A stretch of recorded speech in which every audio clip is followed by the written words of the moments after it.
What is ITAR and its relation to the Arms Export Control Act? Have you ever wondered how the United States controls the export of military items and technology? This brings us to the International Traffic in Arms Regulations, often referred to as ITAR.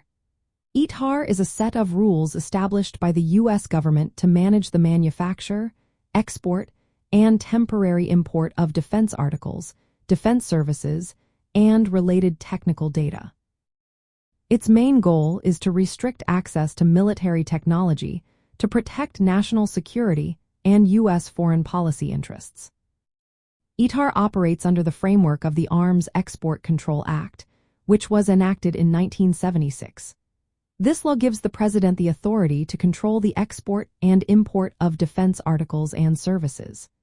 ITAR serves as the regulatory mechanism that enforces this authority, detailing which items and information are subject to control and how they should be handled. The Department of State, through its Directorate of Defense Trade Controls, interprets and enforces ITAR. The regulations cover items listed on the United States munitions list, which includes weapons, military equipment, and technical data. Under ITAR, defense articles and services can only be shared with U.S. persons unless the Department of State grants permission for export to foreign persons. Violating ITAR can lead to serious penalties, including hefty fines.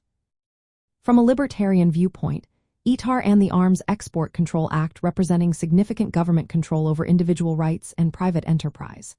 This is particularly relevant when discussing gun rights and the free exchange of goods. Libertarians generally advocate for minimal government interference in economic activities and personal freedoms. Therefore, they may see ITAR as an excessive restriction that limits free trade and individual liberty. In practical terms, ITAR affects manufacturers, exporters, and brokers of defense articles by imposing strict licensing and reporting requirements.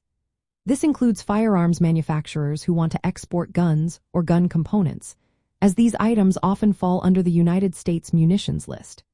Compliance with ITAR is essential to ensure that sensitive military technology does not end up in the hands of unauthorized foreign entities. However, it also places regulatory burdens on businesses and individuals involved in arms trade. In essence, ITAR is the regulatory framework that enforces the Arms Export Control Act by controlling the export and sharing of defense-related articles and services.